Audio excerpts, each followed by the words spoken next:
I am transgender. Growing up, it was scary. I didn't have anyone to talk to. My family didn't understand. It's a struggle to be real. Society, for some reason, doesn't want people to be real. I've come across a lot of transgender children in the world, and I want to do everything in my power to make sure that they don't go through the things that I went through. It doesn't matter what gender you are. It doesn't matter what you look like. It just matters, are you a good person? I want someone to know it's okay to be transgender. It's okay to discover that you're not transgender if you think you are. It's okay to be gender fluid. It's okay to be gender neutral. It's okay to be gender non-conforming. It's okay to be male. It's okay to be female. It's okay to be gay, straight, lesbian. It's okay. Just please be a good person. Be kind.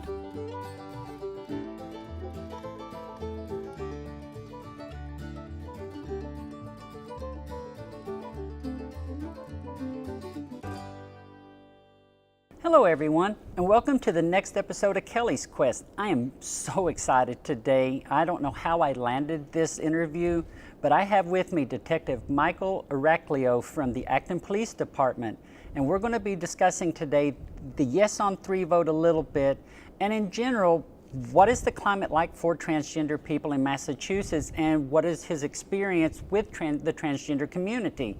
I'm really excited for this because with my community, a lot of times we don't trust a lot of people, and for you to come on, Detective Eracleo, and help people to understand the police department's perspective on what's happening in Massachusetts with this Yes on 3 vote, I think is hugely important. And I'm really hoping that we bust some stereotypes of what it means to be a transgender person and what that means in the broader spectrum of the citizens of Massachusetts. And also to bust the stereotypes that are against the police department, because unfortunately, there's stereotypes about everyone, including transgender people and including the police department. So I kind of see this episode today to make you and I human and to bust a lot of stereotypes. So I appreciate very, very much you coming here today, because I do think this is hugely important. And thanks for having me. Mike's just as fine, thank Okay. you. There is, I mean, we in the public, we're often judged as soon as we walk in a room, as soon as we walk into a building. And it is a stereotype that we're constantly trying to kind of break down that barrier as far as the police come in. We want to be that friendly community type. We want to be able to reach out. We want to be able to be a resource for people and not just think that old adage, the police are here, what did we do, what did someone else do? So we're really trying to change that image for us, and any connection we can make to the community is a wonderful connection. Well, I'm hoping we're going to do that today. So I'm going to go ahead and get right into one of the jobs that you have. You are a resource officer at a high school in the area, and I'm a middle school teacher, so we have that connection right there of working with students. Right. And in my world as a teacher, I have seen students change. I've seen students be more out as their authentic self. I've seen students that are pushing the envelope of what society says they should or should not look like, what they should or should not do.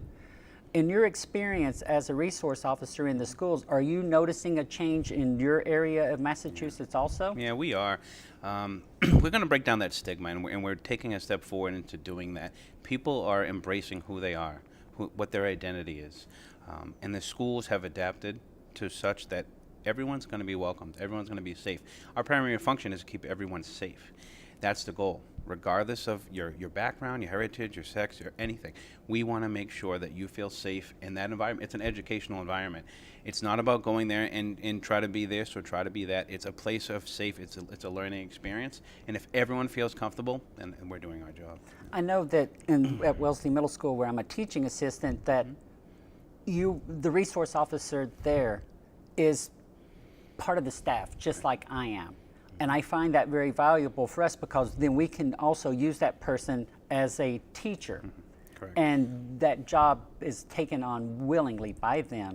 So for you to be able, first of all, to go into a school and just hang out with children, that's a huge accomplishment for a lot of people, because that terrifies them. Just that you do what? You go hang out with children all day long? And then for you to come in and say, you know, I'm going to teach you and learn from you that we are humans and we need to respect each other's differences. I think it's a movement in the right direction, and I'm forever grateful for the resource officers that we have in our schools, because I know your job's not easy. I know it's not. And now we're having this big push in the state of Massachusetts to say that some of those kids that are learning how to become their authentic self, that are finally stepping out into the world and are saying, I'm unique, I'm my own authentic self, there's this attempt to tell those children through the repeal of a law that, yeah, you might be your authentic self, but if you're transgender in your authentic self, we want to have the right to discriminate against you and refuse you services in restaurants. And my students in middle school are aware of that. I had a kid today come up to me and ask me, so this vote that's happening, this vote on 3, if I vote yes, what does that mean? Does that mean you lose your rights? And I'm like, no, no, no. If you vote yes for me, that means that you're saying, yes, I want you to keep your rights. And this kid, for them to 6th grade, to ask that question lets me know that the world is progressing. And I feel like you're part of it and I'm part of it. And I think that just getting the information out there that transgender people are humans will help. So my first question to you really about the yes on 3 vote is, in Acton, in the state of Massachusetts, has there been any increase in crime whatsoever since 2016 when this law went into effect? Has there been any increase in crime in the restrooms that are directly related to people being transgender? We've seen none. We have seen no direct correlation to the law passing in 2016 until today. We understand that fear seems to be kind of the proponent of what they're trying to achieve as far as saying that this won't work because of that. We just haven't seen it. So if we're just going off data and research, we have seen no increase in crime, no increase in activity. The high school itself, and I applaud you for working in the school system. I think teachers probably a harder job often than police officers with the amount of work that you have to do and get to know people. We're fortunate in Acton that it's myself, Detective Keith Campbell, who's primarily in the high school at all times. I have the luxury of being able to float to our 6 elementary schools, our junior high, and a couple other behavioral high schools we have in town. So it's nice that we get to kind of stretch us all around and kind of spread that message that we're all trying to do. But the activity isn't there. The crime rate hasn't increased. Incidents in the bathroom have not been a reflection of this law. We have not seen anything different in Acton. We haven't had anything at all. That makes me smile. I mean, I know this in my heart that transgender people go to the restroom to use the restroom. But to know that there's statistical evidence, there was a report that came out by the Williams Institute just recently that, without even knowing that this study was being done, that did research in Massachusetts and has determined exactly what you just said, that there has not been any increase in crime. And that, I don't know really how to convince people that don't want to be convinced that that's the truth. So they're going to be looking at me and saying, well, yeah, but there's still the what if scenario. And that's something that 6th graders are great at also. It's like, what if this happens? What if that happens? It's like, at some point you just have to accept that if something happens illegal in a restroom, it's a crime, no matter who the person is. That hasn't changed, has it? So I'm assuming that before the law went into effect, it was illegal to be nefarious in a restroom, to do criminal behavior, and people would be prosecuted. And is it still illegal to do things like that? Yeah, it's still illegal to do any criminal activity sanctioned by the law that we will enforce upon any bathroom or any institution when there's a crime and there's evidence of a crime, regardless of who's in that bathroom, who's in that restaurant. If you commit a crime, you commit a crime. It's not based upon your gender identity, if anything at all. It's the fact that a crime was committed.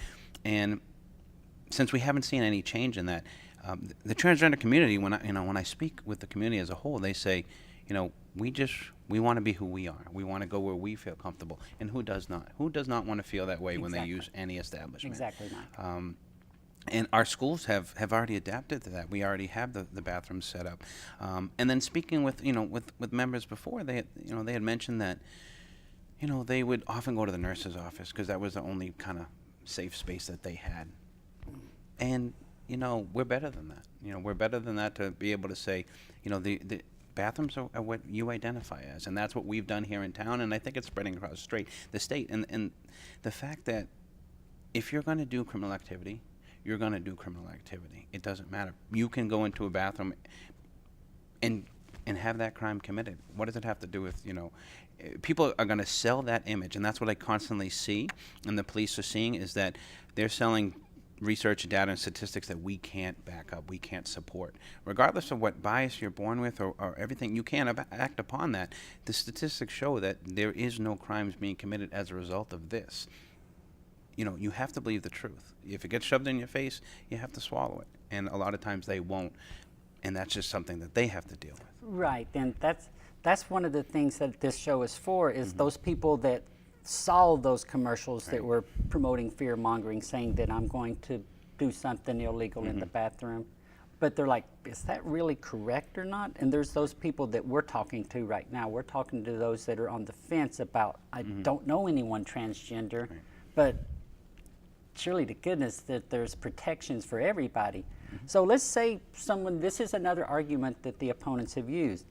If they see something happening in a restroom and they call the police, they're saying that they will be arrested for calling the police on somebody that's using the bathroom that matches their gender identity, or if someone is doing something illegal in that bathroom. They're using the example that if a man can now just go sit in a restroom and stare at women, and if the women do anything to call the police, those women will be in trouble.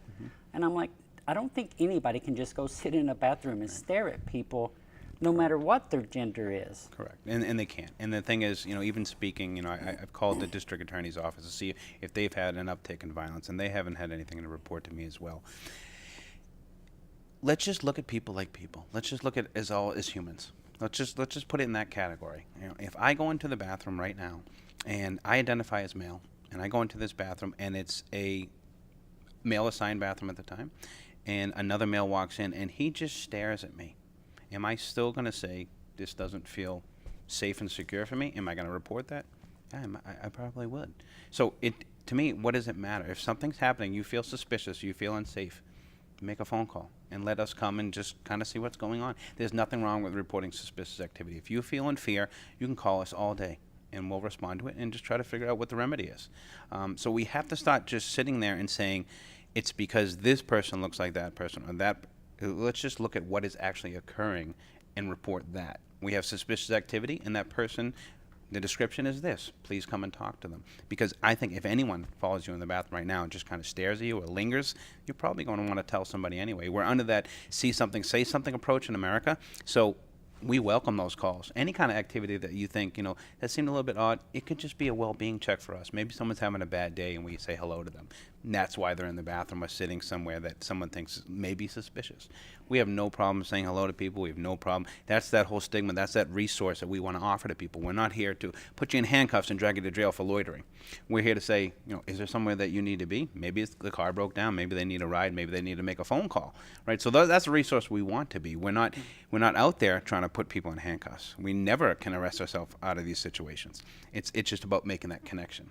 So I would like people to sit there and say, is there something suspicious here based upon the facts that we have that we can articulate to a police officer that made us feel this way? And if you have it, call it, regardless of who the person is. And I think we really need to get past it. And I think the majority of us are, but there's some people that we see these commercials and they do instill fear. They do instill fear, and then people, unfortunately, may act on those fears. Right. So transgender people actually, I get nervous sometimes if I'm having to be out in a place and choose restrooms and things with me. So these kids that they're trying to take these rights away from, they are saying, sorry child, you can't go to this school and use this restroom, or sorry child, you actually in this state, they can't say that because there's a law in place that protects kids based on their gender identity in the schools. Right. And if this law even does get repealed, those kids still have protections in the schools. It's two separate laws. But those kids might not be able to get to the school that day because they have to stop and get gasoline with their parents. They have to eat breakfast. They have to go do all these other things. They have to go get health care. And those are the types of protections and rights that we will be losing if this law is repealed. Right. I know what it's like to be discriminated against, Mike. That's the problem. In Tennessee, I was sitting down at a restaurant. They refused to serve me with my friend. Refused. Right there, said, hey, we want to be served. No, we will not serve you. We had to leave. I've been escorted out of a place for using the women's restroom in Tennessee. I had no legal repercussions. I couldn't call you then because it wasn't illegal for them to do that. And until 2016, it wasn't illegal in Massachusetts for people to do that. But now it is. So let's say I am discriminated. And this is a question that a lot of transgender people don't really know the answer to, and I'm not completely sure of it. Let's say you and I go to a restaurant. Sure. What's your favorite place? I don't know. Whatever it is, barbecue. We were talking about barbecue. We're going to go someplace in East Tennessee and we're going to have barbecue. Sounds good. They kick me out of the place. Yeah. You have to just leave with me or sit there and eat by yourself because there's no protections. Right. Up here, we go to a place and we have barbecue. Someone tries to kick me out of it. I have protections, but what is my next step as a transgender person? What should I do as a transgender person if someone says to me, I will not serve you because you're transgender? Do I just still leave the place? Do I say you can't do that? What would your advice be to transgender people if this happens to them? Well, first off, I want to say sorry that this has happened to you in Tennessee, and I'm glad that Massachusetts has taken that next step. But I am sorry because it's nothing that anyone should have to deal with, right? Any form of discrimination, we should be leaps and bounds ahead of that in this country by now. So, we do have protection. Everyone has, their civil, their liberties, their freedom. So there would be, we have the civil rights, and we could walk into that in that realm of the statute and say if they're violating your civil rights. And we have kind of focused on certain things like that when there's been crimes committed as a result of, hate crimes when they use specific, words or so we've gone that way with the law. But what we would do, and I would welcome a call to us saying this is what happened, and we would just go in there, and what we try to do is solve the issue the best we can. And by me talking to the owner or the waitress and saying, what appears to be the problem here, there's a patron here, and I'm going to document all this in case there is something civil or something else that we have to do with it. And if they said, well, she wanted to use their bathroom, and I said no, and once again, we're going to say, are you sure? Basically, that you're willing to go through with this because everyone has protections here, and discrimination, and you're being discriminatory, and I'm going to have to look into processing that. We're here to protect. We're here to protect all humans, and if someone's being violated, that's our job to step in and assist. And I don't expect you to confront someone. I don't expect you to have an altercation. That's our job. Our job is to try to prevent that from happening. And I know sometimes it would be upsetting, and some people may want to take the next step, but let's not get down to that level. Let's try together to step away and say, you know what? Okay, their ignorance is not something we can control, but let's be better and let's step above that and let's contact the police and see if we can remedy this. And oftentimes we can. And there's been calls, and we've seen in different trainings that, when these calls have come in and say, you know what, that didn't seem right. We walk up, is everything okay? Yes. You're using the restroom? Yes. Okay. It must have been a misunderstanding. And we go on our way. Have a good day. And that's it. And a lot of times people need to see that to understand that, okay, I was in the wrong. Let me find out why.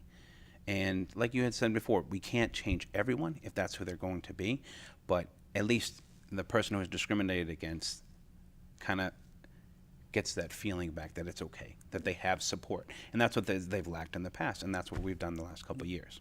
It made me, when you said you would come in and try to resolve it, that I liked hearing that, because if I'm discriminated against, I don't want the person that discriminated against me to go out of the place in handcuffs.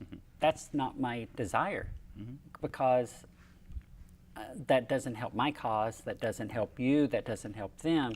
So the fact that you said, let's talk, let's have this communication, I feel like that is the key to all of this. I feel that I've friends up here that Massachusetts is a pretty cool bubble. I don't know if you're aware of this or not, Mike, but it's a really cool place to live. And I moved up here from Tennessee, and I found myself in this bubble, and I had no idea what it was like to be accepted as my authentic self. I can't imagine that in Tennessee I could ever have been an educator and been my authentic self. I was struggling being an educator and lying to people that I was transgender. They would ask me if I was transgender, and no, I'm not, no.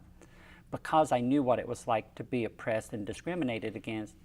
And the natural instinct for a lot of people when they're being discriminated against is to either walk away sad, or it's fight or flight. That's the emotion that is created. And I don't want to have an altercation with somebody in a restaurant.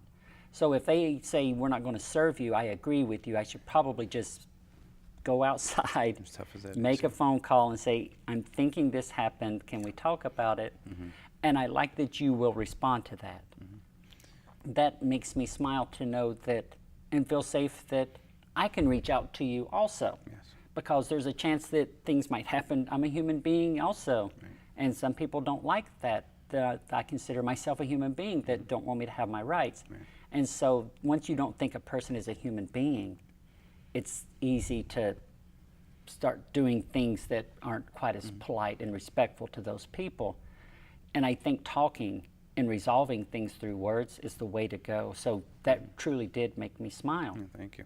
And I don't know if that many people, I mean, I know we have a lot of people in this town that do travel when speaking with the people, and that seems to be a common thread. But, you know, I was in the military, so I was down in Georgia. I have been in the Tennessee area. I have been in Texas, and I lived out in California, so I kind of see the differences. And, you know, in a sense, you know, people are going to be looking at Massachusetts to see kind of where we're at on this and what we're doing with it. And I think it's great that people are doing research. It's great that people are hearing statistics. It's great that people are having conversations, because the rest of the country might look at this and say, all right, they're doing the right thing. They're a step ahead.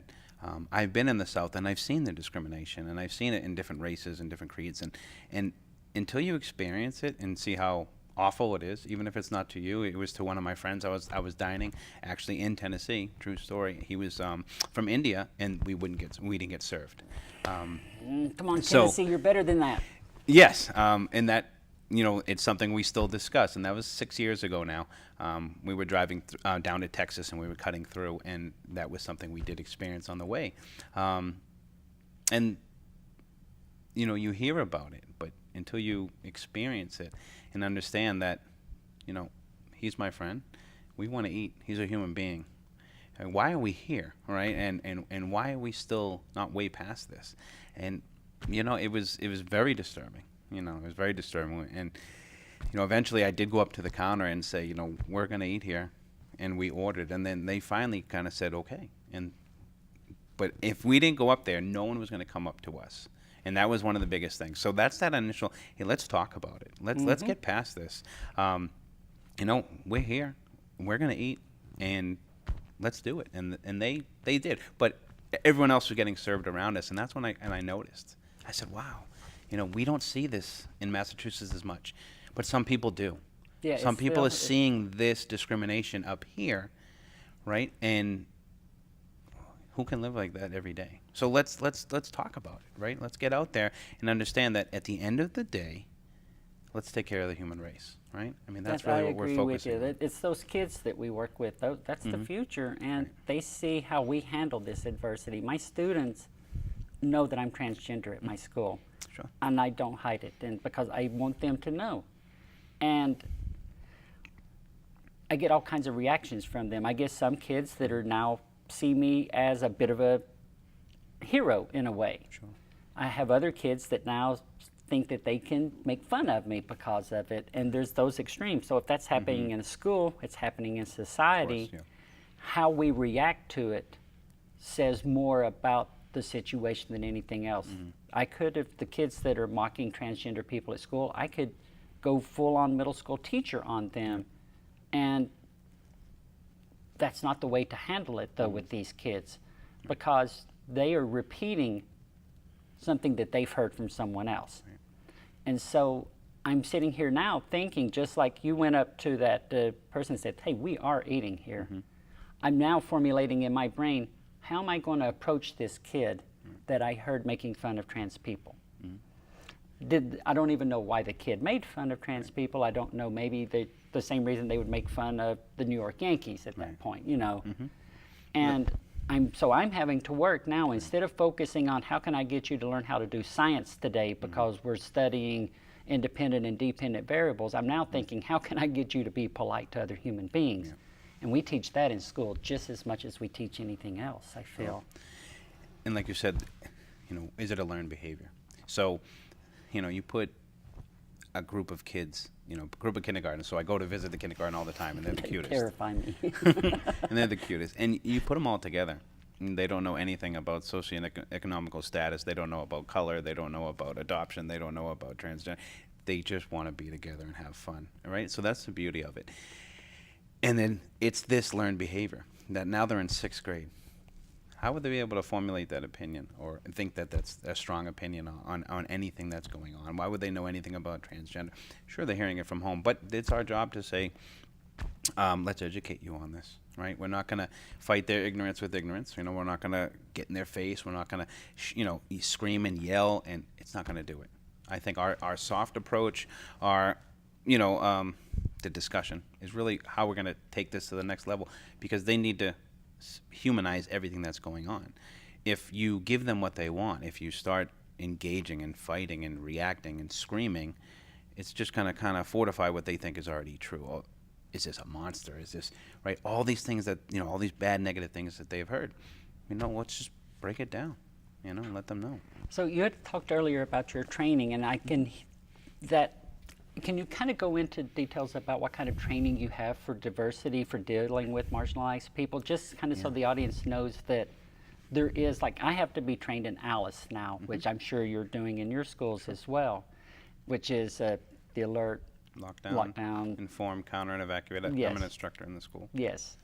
So we are having to go through those kind of trainings with our kids, so we're now having to teach them about active shooters in schools. Correct, yeah. So there's training that I'm sure you all had to go through before you even went to the schools to teach the kids how to do this stuff. So what are some of the other trainings you have done for marginalized people on how to deal with the diversity of a community? It's great to know your community, and we have such an awesome, diverse community here in Acton. We have, all the major regions of the world here. It's a melting pot in a sense. Acton's wonderful for that.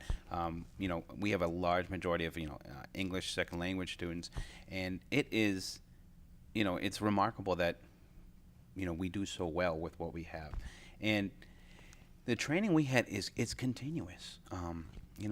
Every time there's a training, we all sign up for it, or the chief has a roll call training on it, and we kind of discuss, this is what happens, and there's a lot of it's scenario based. So what we like to do is either bring someone in or watch a video and say, if this call came out, and for instance, I remember a video vividly that says, someone had called when a transgender had used the restroom, and they were beside themselves. So the officer came up, and a typical thing would be to walk up to somebody and, instead of prejudging anything else, how may I address you? Something as simple as that. Gives them that opportunity to identify with who they are. And that sets up the respect. And that's the rapport we want to build with the community.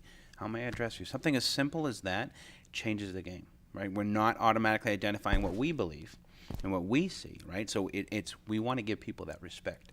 It's so little things like that. And speaking, we have a social worker that works with our team and our entire department, and she's always giving us this great information of how to speak to people, how to understand people, how to listen to people, which is pretty much the biggest thing, is listening and understanding.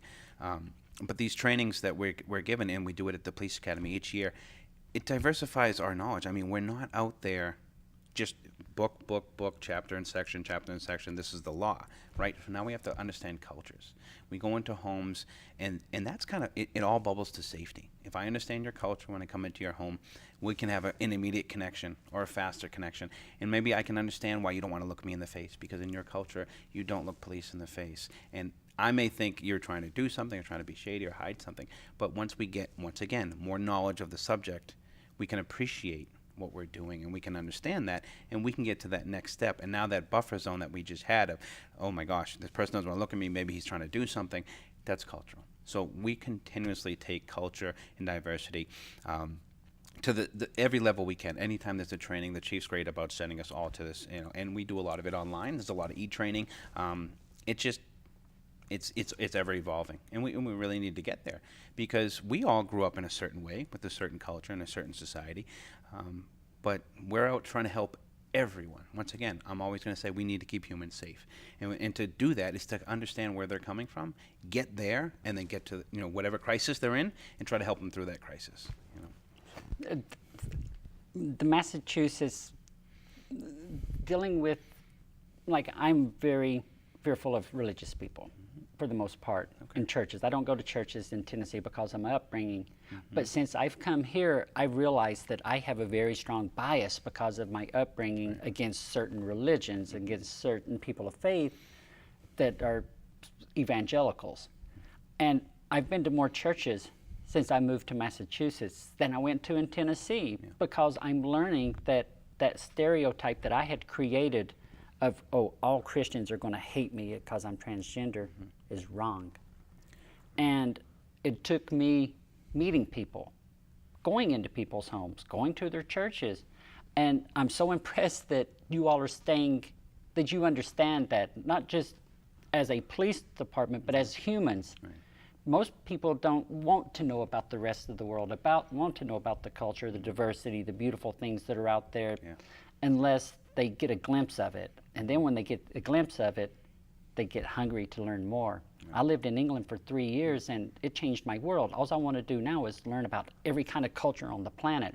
I want to shatter every stereotype I have, every bias I have against people. I want them to be gone. I want to see that human for that human, like you were saying. And in Massachusetts, it's given me that chance. No, that's excellent. Yeah, and I think the big thing is we are all born with this bias. We do.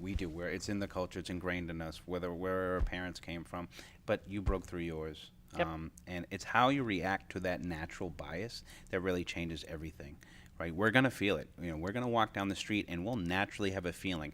If someone's walking toward us for whatever reason, we recognize that feeling. It's how we react to that feeling that really changes the outcome. Yeah. Right? And that's a big thing. And that's really what we're trying to teach students, what we're trying to teach the community.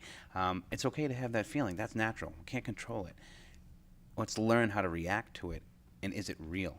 And then we can start to understand, you know, hey, you know what, that was taught to us, it was learned behavior, and we can break through that. You know, my family, my parents are immigrants, and they brought a Sicilian culture to my upbringing here in the States. You know, we were the first ones born here. Their views are very different than, you know, say the Massachusetts that we live in now. But, you know, so some of those things come up, but I don't respond to them the way that I was brought up. So that changes everything. And now, of course, you know, 40 years later, them in this country, they get it too. And so they've changed theirs. But it's there. And the big thing is how we respond to it. Because I think naturally, we have to stop feeling bad in the sense of, why do I feel that way? Some of it we can't control, but let's react differently. And I think that's the message. Right, and I appreciate you saying that too. And on a sort of a final thought on this, the people, the opponents for this, they have these biases. They have these learned behaviors that they have created or have been taught to them on what transgender people are. And just you sitting here saying, transgender people are safe. Me sitting here as a transgender person saying, thank you for saying that we're safe. That helps break those biases down a little bit. The fact that I think it's the Massachusetts Chief of Police Union supports the yes on 3 vote. So law enforcement is behind this. They understand that diversity is not a bad thing, that letting people be their authentic self is actually a good thing. And it sounds like that Acton Police is really pushing forward with that, and that makes me smile, because in Tennessee, that didn't happen too much. And that was one of the reasons I moved up here. And to be honest with you, I've not had too many bad experiences in Massachusetts since I moved here. And that's the way that I want my life to be. That's the way I want the kids that you work with, I want their life to be. So I appreciate so much you coming on here and just saying something that is so obvious to so many people, that letting transgender people be their authentic self is not a risk to society. Right. It sounds bizarre that I have to say that to people, and that you have to reinforce that fact, but I'm thankful that you're here to reinforce it, because there's been a lot of times in my life where there was nobody to reinforce that. So Mike, I truly do appreciate you being here. Thank you. Thank you for having me. I thank you. I don't really know what else to say, but thank you, because it's people like you that help us break those stereotypes. Yeah, and I appreciate you having me on. I appreciate what you do. Appreciate you working with the children, and just breaking down those barriers. You know, it's one day at a time, it's one issue at a time, it's one crisis at a time. It takes a whole community to get through those things. It does. And we're taking that step forward. So I really do appreciate you being on very here, much. Mike. So everybody out there, thank you so much for watching this episode. Please share it with all your friends. Please let everybody know to vote yes on 3 so that we can get through this. So come November, I can possibly get a job at Acton High School, and I'll bump into you in the Acton Sounds school good. system as a teacher. Sounds good. Okay, thank you so much. Bye, everybody.